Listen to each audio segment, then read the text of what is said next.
Alright, we're back. We have a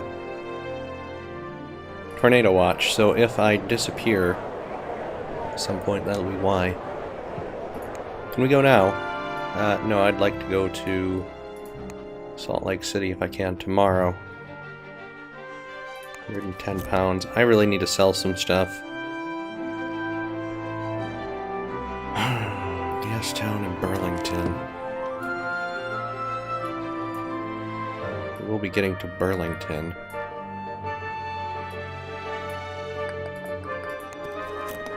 No, I'd like to go to the market.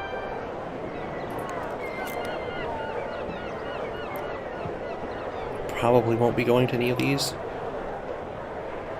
Probably not. I need to go to New Orleans for something else, though, don't I?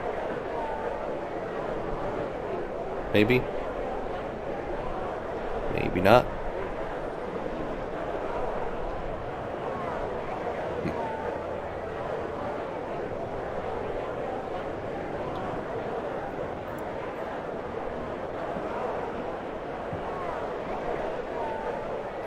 Probably get rid of the Panama hat if anyone ever pays significantly for it.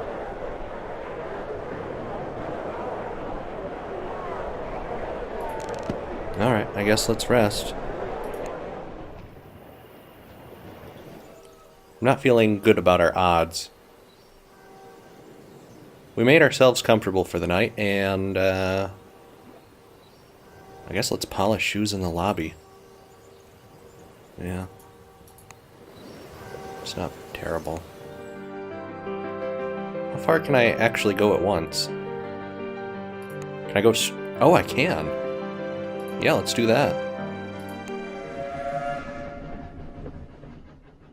We were lucky to arrive in San Francisco just in time to catch a journey along the as-yet unfinished Transcontinental Express, which would take us as far as Burlington in 5 days, with only a handful of stops along the way. Mr. Fogg, unfortunately, was not feeling lucky, having eaten some rather speculative oysters in the afternoon when away from my watchful eye. Was most solicitous and brought my master cool clothes and weak sugared tea till he pronounced that he felt much recovered. He didn't seem to like that. Who's Durant? I know that one can sail aboard the Dark Queen from Burlington to New Orleans, but it's slow going. Can I go from Burlington to New York? Washington, maybe? To Washington from here is through New Orleans. I would want to go south. Atlanta's possible. Merchants in Havana will pay very well indeed for cotton flowers. Yeah, let's use Domino's. Tell me about Burlington. Oh, he doesn't discuss such things. I don't know why we would go to Nebraska. I don't know where Dakar is. Quickest way to Dakar from here is via Caracas. Alright. That's enough for us. Doesn't seem like an ideal way to go. I can't go to Washington, he said. Washington or New York seems best. It's possible I could go to Chicago and then go that way. Might be what the game wants me to do. The first day aboard was enjoyable enough. American trains could clearly not compete with their European counterparts, but it was amusing to see them try. The posters proclaimed Pullman's Palace sleeping cars. And while not palatial in the slightest, they were at least serviceable. We sipped cool beers as we rattled through a long stretch of the desert in the shadow of tall mountains. Let's gaze out the window. Lifeless expanse on the either side, wondering if humanity would ever occupy this great open space. It seemed unlikely.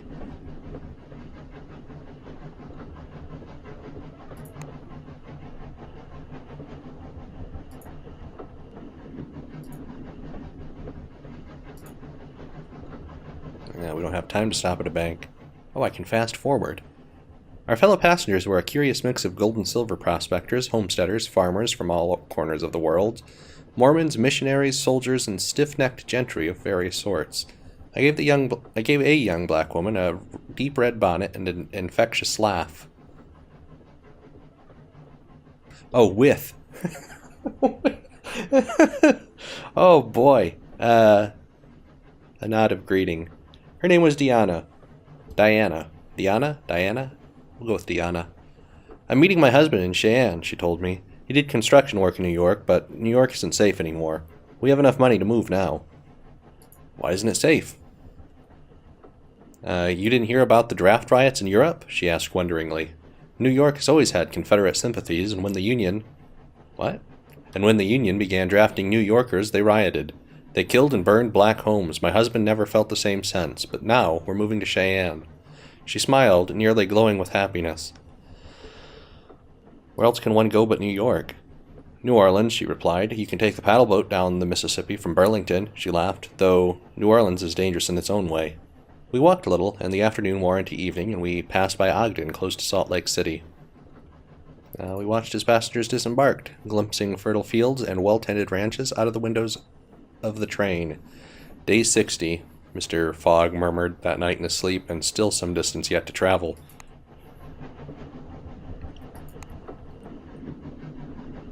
Hello again. What do you think about Burlington?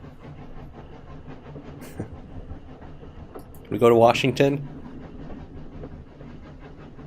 Yeah, that's fine. Atlanta? Seems to want to push me to Atlanta. That would not be a great way to go. I should have taken the southern path if I wanted to do that. Today a fellow with a painfully trimmed mustache and impeccable suit approached me outside the lavatory. I made my way so he could pass by, but he extended a hand to me. I'm Felix Granger, he said. You are a puzzle. Okay.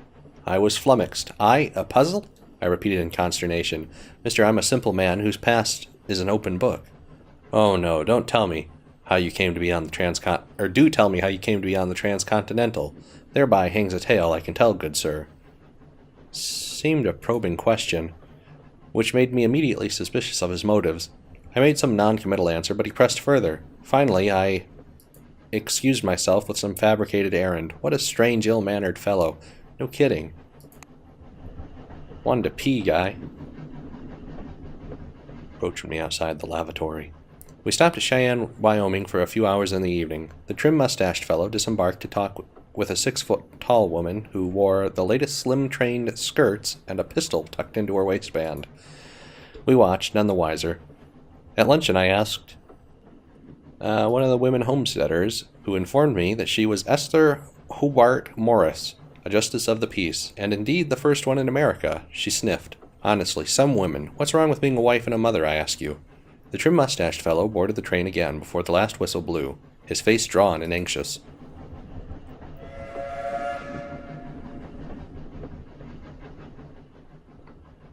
We were held up by outlaws. They dragged tree trunks over the line and forced the train to a halt before boarding, brandishing pistols and sabers.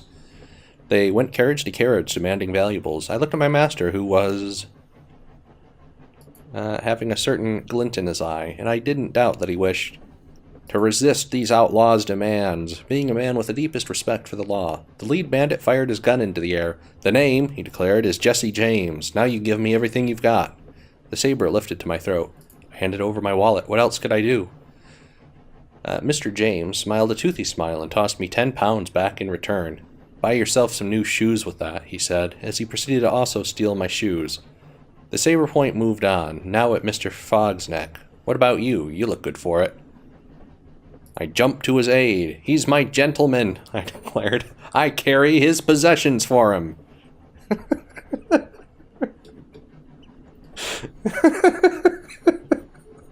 We got him now. Is that so? The outlaw declared with interest. So I should technically be taking from you twice, should I? There was no other option. I hit him.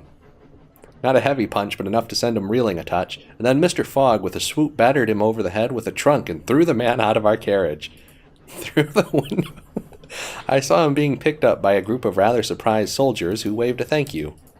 Then the steam engine restarted, and we were soon on our way, not much worse for wear, although our valuables were impounded as evidence.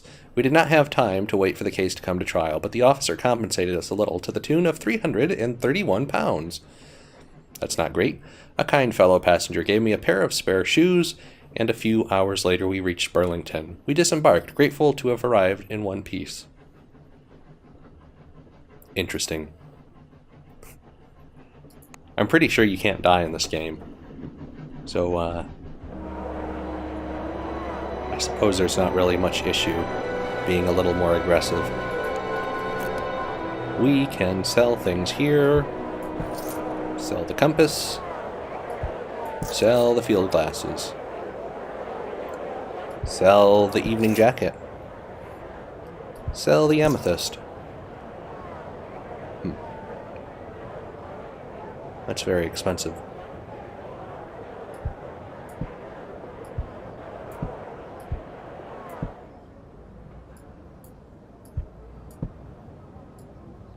Alright, that should be fine. I'm pleased with this.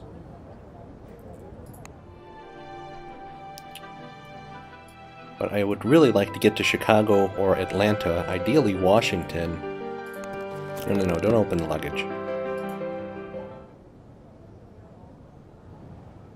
Guess we'll stay at the hotel. Burlington was situated on the west bank of the Mississippi River and had grown to prominence along with the steamboats that paddled up and down the long stretch of river. The construction of the Burlington Railway route had caused a temporary influx of Chinese and Irish laborers into the town, many of them drank and generally caused trouble, though to some townsfolk the very fact of their existence was troublesome enough. The town distinguishes itself in my memory as the place where I managed to burn one of Mr. Fogg's shirts. He wasn't terribly understanding. I burned the shirt on purpose. It was not particularly contrite. It was hideous and fussy, with cuffs more suited to a man of 60 than my useful master. French. Let's explore. Let's try and find a route. I struck up a few conversations here and there, hunting for opinions, or options on how we might proceed. And got nothing, apparently. Cool. Let's not go to New Orleans. 2 days? Oh, that sucks. Can I really not go anywhere else? Stay another night, I guess. Oh, I should have gone to the bank. I'm a dumb. We passed an anxious night. With our 80-day deadline looming, every sunset seemed to carry extra weight. With what remained of the day, I engaged another guest in conversation to find out what I could, but came away with nothing but tips for starching collars. Maybe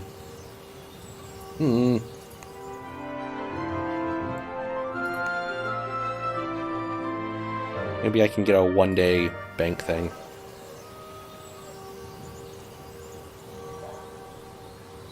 I'll see you when I'm done waiting, I guess. Oh, I guess I can just pass time like this.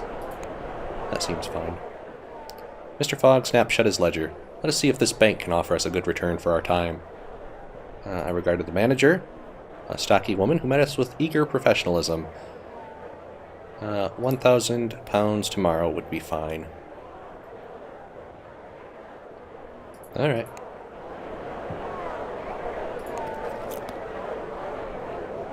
Yeah, not really. I mean, I guess we should buy this in case we get robbed again or something.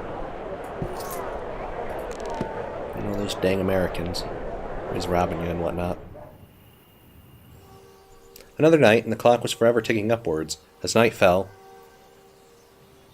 I went out to explore a little, and spoke to a cheerful San Francisco woman who had lost a purse, which I helped to find, and who then, in between bouts of great political passion, mentioned that you could get to Atlanta from Washington. Why would you want to do that? Aboard the airline. I assured her we were unlikely to head that way, at which my friend nodded. I could not guess why you're on this trip anyway.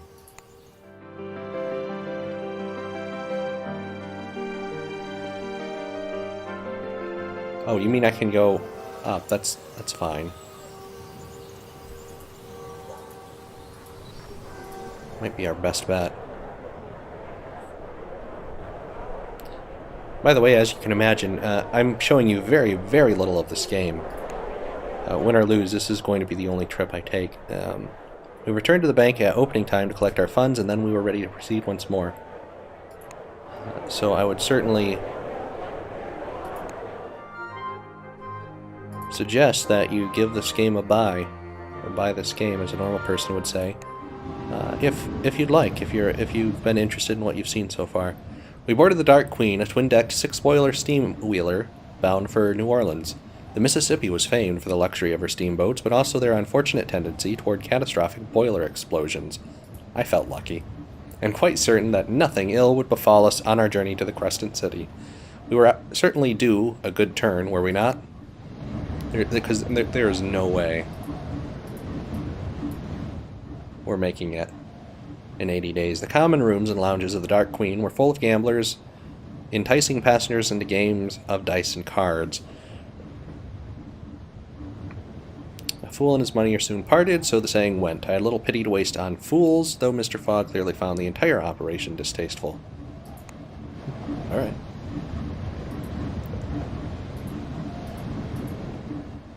Captain Latour was clearly quite cozy with the gamblers and had something of their attitude himself. I'll wager I can get us to New Orleans in 3 days rather than 4, he shouted to the room at large. Who'll take the wager?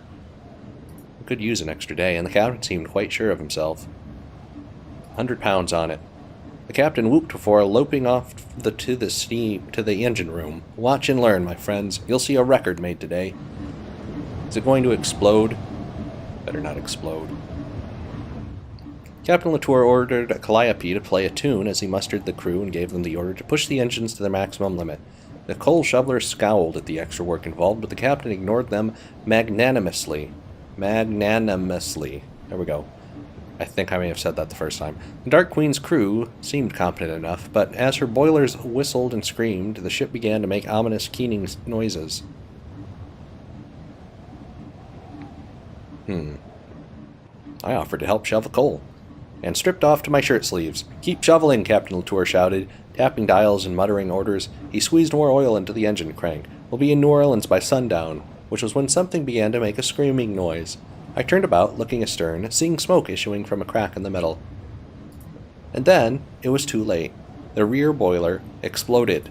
The ship seemed to shudder and convulse as the sailors screamed and wept and burned. It was hell, in the literal rather than metaphysical sense, and I was right in it. We didn't reach New Orleans that day, and I wondered if we ever would. But we made our £100 on the bet, right? Excuse me as I clear my throat. All right. New York. We need to go from New York to somewhere. Surely I can go further out than that. Sure. I'll pray for his soul. Good for you. Tell me about New York. Unfamiliar where some of these places are.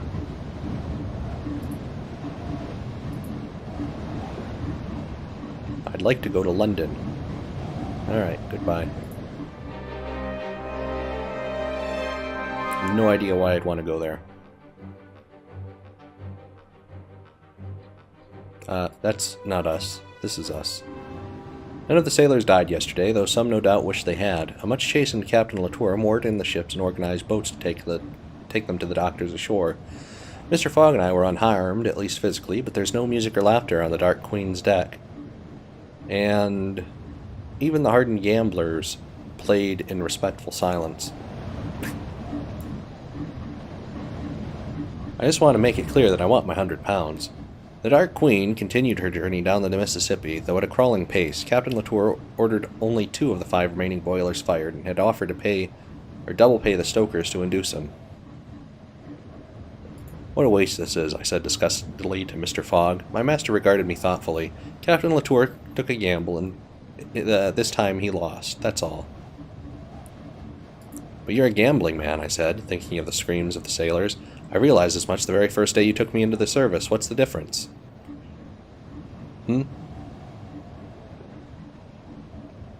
There is none, Mr. Fogg said calmly after a moment's consideration. I merely have a better calculation of the odds.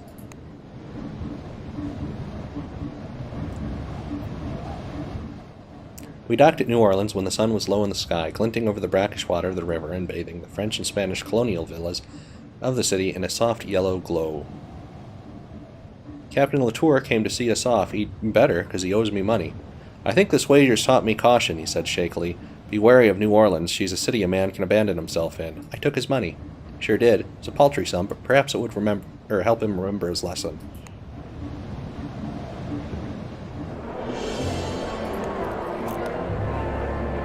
What were you saying? Something about a physical restorative set?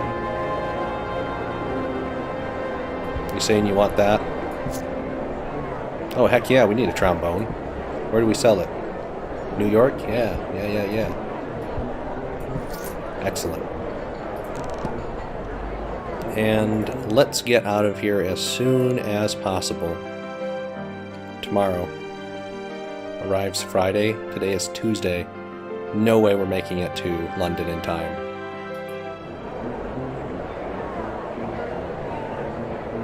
I guess let's explore. I don't know what else I would do.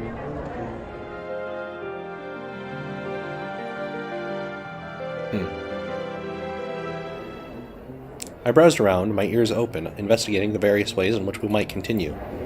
Oh, okay. Had to clear my throat. Alright. I met Death, capitalized, in a smoke-wreathed, red-lit bar in New Orleans as the jazz band struck up another tune. He offered to buy me a bourbon. Perhaps in 20 or 30 years, I replied archly as some of the other patrons snickered. Death pulled off his mask to reveal handsome, light coffee features and dark green eyes, and then extended a skeletal hand to me. Gave me a fright, I admitted. My deepest apologies, my whatever a share is. Probably not capital share. I am Death at our neighborhood, Mardi Gras, and I am practicing my role. He took off my proffered hand and brought the back of it to his lips for a gallant kiss. He flicked me a rather unmistakable look under his dark lashes. I returned his look with one of my own and let my fingers slip slowly through his. I do hate his first name. Is that his first name? Or is his name, Oh, he's going to choose another for us anyway. He's going to call us Laurent. We look like a Laurent. Laurent and Octave. I agreed with a slow smile. They sound like an intriguing pair.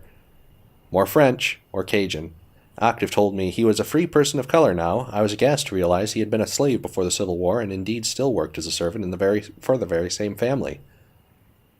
How can you do it? Are you not vengeful? I demanded, trying to imagine myself in his place. He sighed heavily. Young Claude is a horror, and a little better. But little Henry is still a sweet child. He carted his hand through his thick black hair. They are my half-siblings through their papa. What? Then he's your papa as well? I said with dawning horror. Ah, I wouldn't say that, he corrected gently. He may have sired me, but he was my owner? And not a father to me? Okay. Cool. I have my life, don't I? His eyes flashed with anger. I joined the... Oh, I didn't even realize what I was clicking. I apparently asked if he wanted more from life than servitude. I joined the Louisiana Native Guards Regiment after New Orleans was captured by the Union. I still wake up some mornings not sure if I'm alive or dead. You're alive, I reassured him, reaching out for his shoulder. Octave wiped the anger from his expression with the ease of long practice and smiled a slow, dazzling smile. You look sad, my love? Friend? Something positive. What a fool I am to confess these things to you, when I would much rather see you smile.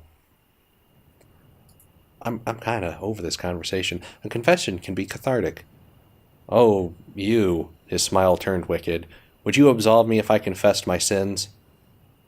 That's not what I meant. I sighed, giving him a stern look which he failed to take at all seriously. You're toying with me, he laughed dramatically. I'm utterly in your thrall. An intriguing notion to have death in my thrall. Alas, the hour had grown late, and we had to part. Octave walked me up river. There we go. To the border of the Garden District, where Mr. Fogg had taken lodgings, amongst the American essay, break out the dictionary. Actually, break out the translator. The moon shone down on the Mississippi, and Octave leaned toward me. Sure, let's kiss him. And we kissed. Oh, there's someone else. We kissed right there on the riverbank. He tasted of bourbon and dark nights, and I'll say no more of it here. A man, even one such as I, must have his secrets. Octave will be one of them. I think of him often when I think of New Orleans. Okay. Did we, no we didn't. How long would this take? Ooh, it arrives tomorrow. Do you think I can get from there to London? That would be tough. It's certainly a lot better than arriving on Saturday. Let's take it. I think my odds at this point are very poor, but what are you going to do? Airship sailed out from the coast of New Orleans and across the waters of the Caribbean. They were fast and inexpensive. We jumped quickly aboard.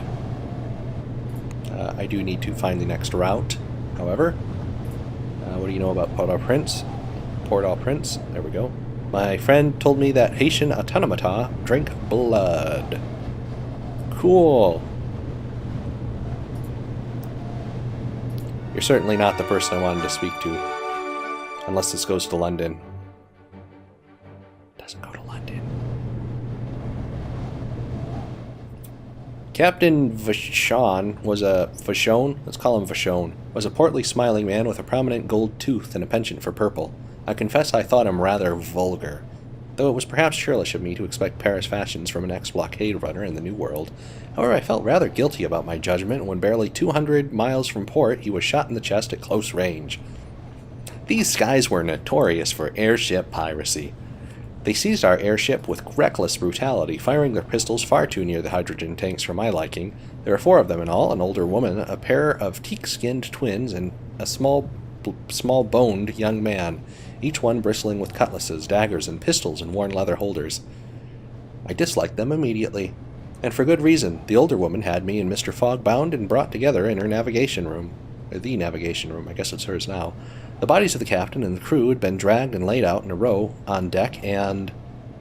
I glanced at Mr. Fogg, but his gaze was fixed on the captain's face, which was bloodied all down one side. My master's expression was blank as usual, but his hands had clenched into fists by his side. We're going to Port Royal. Royale, isn't it? The older woman said.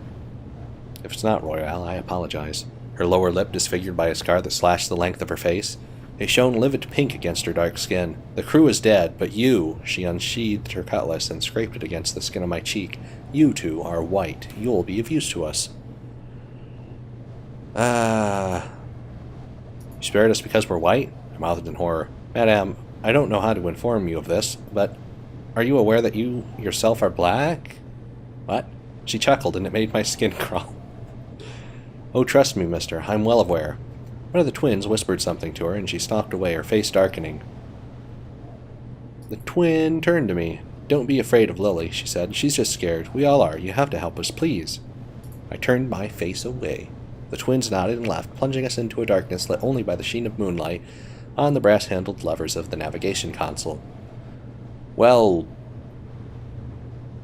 You? My master murmured. This is an unforeseen turn of events.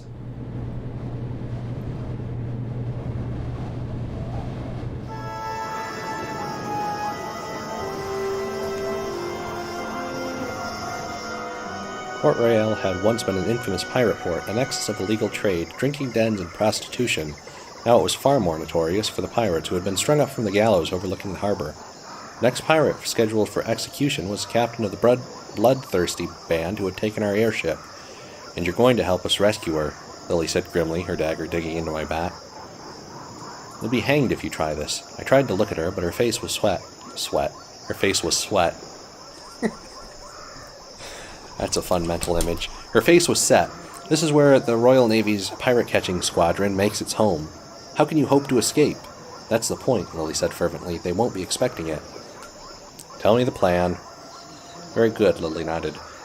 We will go to the prison, and you will demand to speak to Dominique, that is, to Captain Ledoux. I have a forged letter of authorization from the governor, and your master is so English that they will not question him. We'll take Dominique and shoot her way out.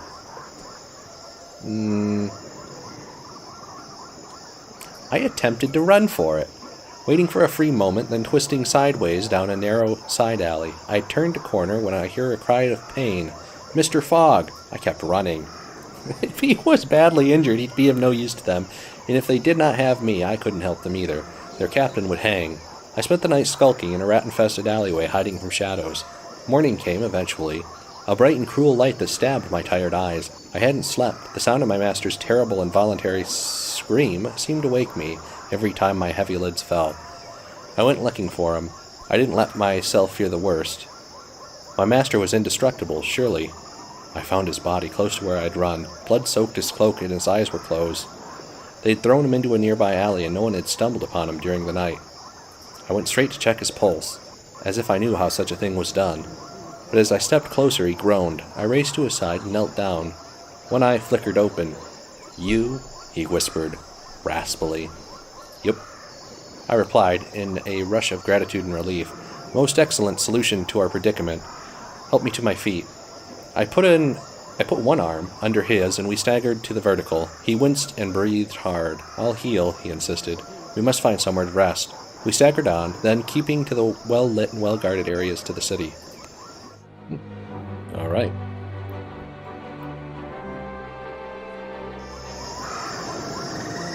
Nope, you're dead. Sucks, don't it? How are we doing there? Yeah, you'll survive.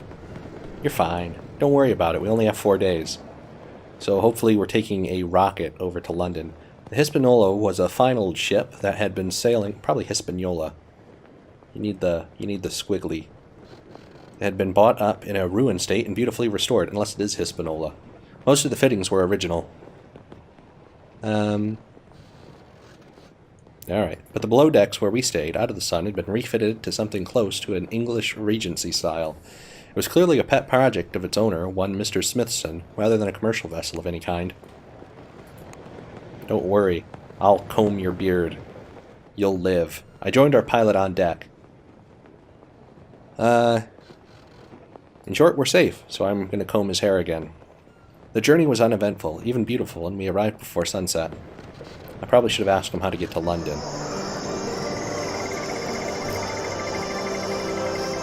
Here's a hat. Ooh, I didn't... Oh well. Here's a trombone. I'm sure you guys love trombones. Let's start getting rid of some of this garbage. Nope. Let's try this again. I don't see how these are going to come in useful. Get rid of the playing cards. Move this stuff over here in case it should become very expensive to take multiple things. No. Oh, right there. There you go. Set up false teeth, huh? Ooh, an Atlantic timetable. That would be useful. I knew I could have gone from Washington over. Oh, is that a rocket ship? Ah, son of a gun. There better be away from where I am. I'd be very disappointed if not. Ideally, we could go before 6 p.m. There's nothing here? Surely there's something here. Oh no. Getting a little worried. Getting a little worried. Haiti had the distinction of being the only nation in the world established as a result of a successful slave rebellion. Nearly 70 years before, the slaves and free people of color of Saint Domingue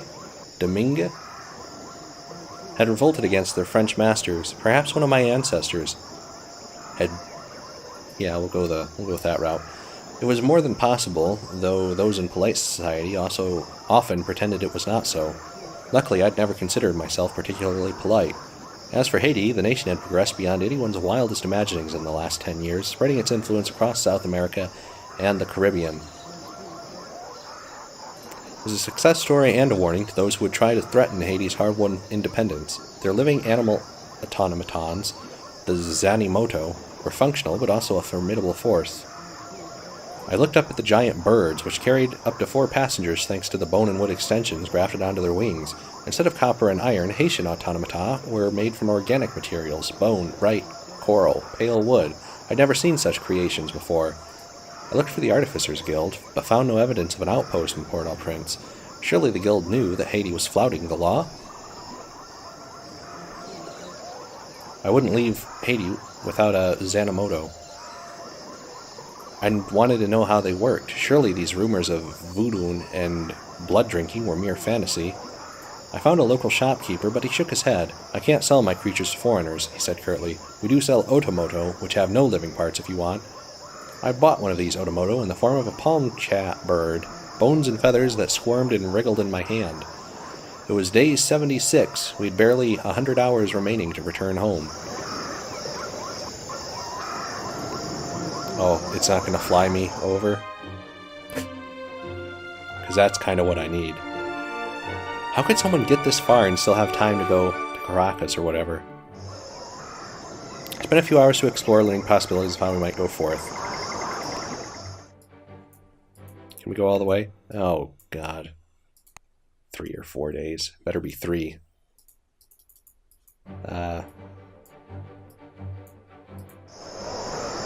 Why am I unable to depart? Oh, I see. I can only go to Ponta Delgada. Alright. What? Ah, geez. Can we sell? No, we can't sell everything and still make it. We're just screwed, aren't we? Ah, well. I guess we'll hang out here and see if we can do something interesting. Oh, there's no bank. Ah. Well, that's unfortunate. Guess we'll stay at the hotel. I feel like I should just end it here. How about this? I'm going to cut to the end. The end sequence. I'll see you there. Alright, we are on the final voyage. Quite late. We left New York aboard the Henrietta, an old Confederate airship converted to a transatlantic mail carrier. We would reach London in 3 days, barring any unexpected delay.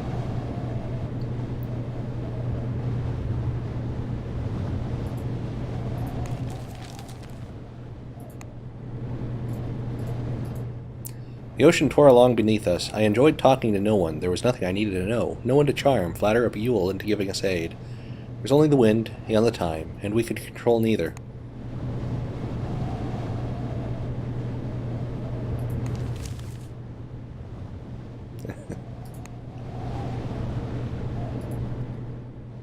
Mr. Fogg looked out the observation deck windows with perfect calm, though the wager was lost and he was no doubt ruined. I watched him closely for fear he might do something drastic. I spent the time embarking on the writing of this account, though I found already the details of our early adventures had grown vague and indistinct. We tethered at the airship dock in Hyde Park and felt for the first time in 94 days the feel of our English soil beneath our shoes. At long last we'd returned to London.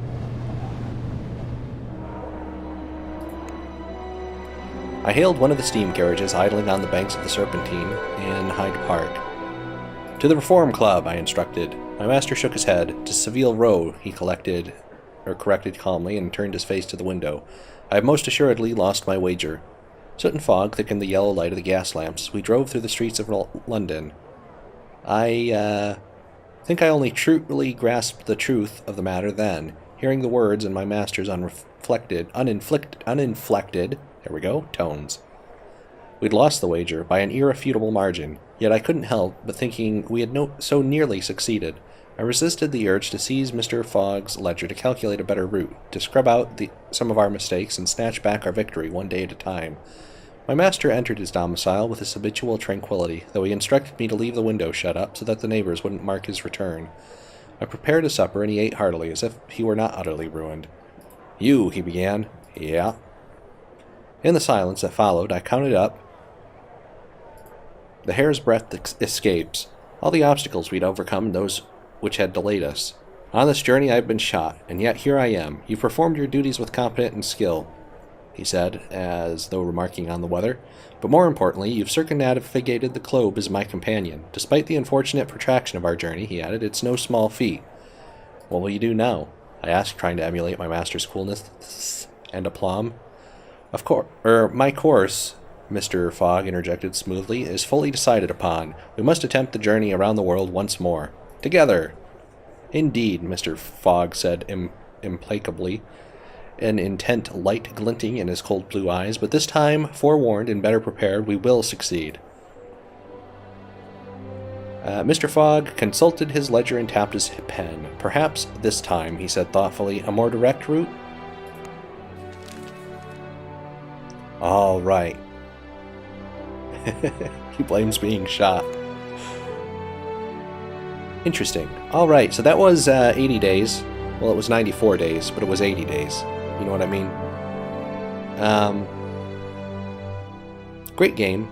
Quite like it. Great successor, I would say, to Oregon Trail. I mean, a lot of this you can put on Oregon Trail, and I don't think this game would exist without it. Though honestly, it's almost a little more like a dungeon crawler in some regards. Great writing, amazingly great writing for how much there is in here. I say, how much writing is actually in this game? Put it in terms of Harry Potter books. Take the first Harry Potter book, calculate how many words were in it, and then tell me how many Harry Potters this book is. Great. But that will do it for me. I'll put a link to the Steam store page in the video description. Publishing Self will anyway, whenever he gets around to this. And that'll do it for us. Next time we are playing Death Road to Canada. It has a little bit of a slightly different tone in its take. See you then. Group finds a new person, Tori. He's alone and wants to join the team. Sure. Group accepts Tori to the team. He joins the team. A little bureaucratic there. Ah, geez.